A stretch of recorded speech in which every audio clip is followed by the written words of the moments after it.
Let's talk cash next, because one big announcement you'll remember at COP was from the former head of the Bank of England, Mark Carney. He announced 450 financial firms would use $130 trillion, huge amount of money, to invest in areas helping to achieve net zero. This is what he had to say up in Glasgow. Chidi, you've been working on a project to stop funding for new fossil fuels. Is this what Mark Carney's plan is partly about?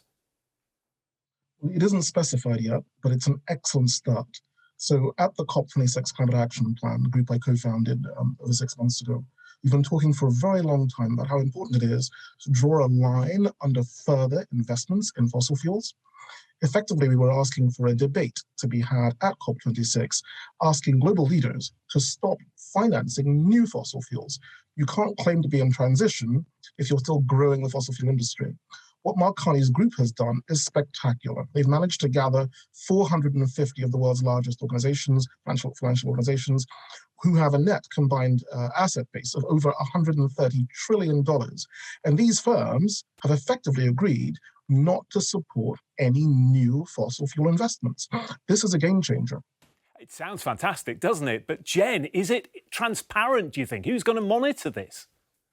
Oh, I'd love to be kind to my fellow Canadian, Mark Carney, but it's tough to know. I mean, they're saying net zero by 2050, and there's no short-term plans in here that tell us how they're going to get there.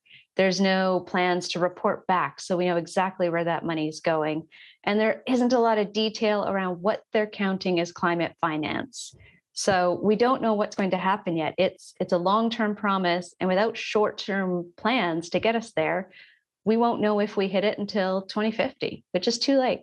Yeah, it's a long way off. Chidi, the private sector then managing to pivot $130 trillion, which is just a huge amount of money. But governments around the world still struggling to find that $100 billion, which is a lot smaller a year for vulnerable countries. That's an exceptionally good question. And just to support what Jen was just saying, the plans are not smart. They're not specific, measurable, accurate, relevant, or time-related. And that's because they're new. They haven't been adopted by COP, but this starts the conversation. And you're absolutely right. Being able to have funds available for loss and adaptation is an absolutely essential a step that has to be taken. The $100 billion that was promised hasn't been reached, but it's so much lower than where we need to be. So again, at the COP26 Climate Action Plan, we did our numbers, and we came up with 2.2 trillion per annum. And luckily, people like Mark Carney have come out and said that number is even too low. We need to go even further. So I think we're actually in a stage of negotiations where 2050 will be challenged. We need 2030. Funds will become available both from government and from private sector. This is the beginning of a really interesting change. We are potentially turning the Titanic around. So yes, I'll absolutely admit this is just a start, but it's an exciting one. OK, good to end on some positivity there. But just before we go, Jen, I want to bring in the thoughts of Sarah Jane Ahmed. She's a climate finance advisor for vulnerable countries. You can see what she had to say at COP. She said the message coming out of this COP is every country for themselves. Now, that is pretty damning, Jen. I mean, would you agree with that? Yeah, finance at the last COP was really difficult. The fact that developed countries couldn't make good on a 10-year-old promise for $100 billion just dismantled any trust that there was between countries.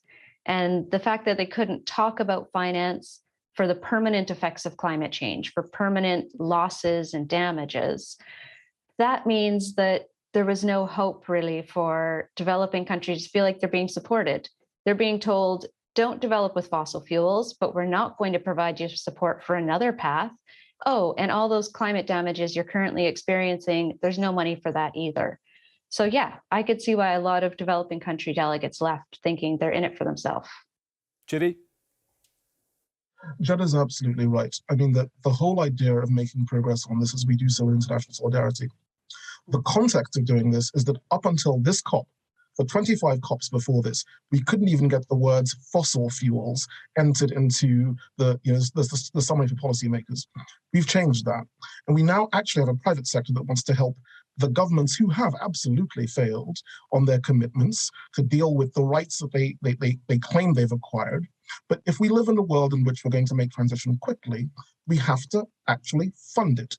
So the idea that Mark Carney can corral the private sector to help governments is something we have to welcome and push forward together on.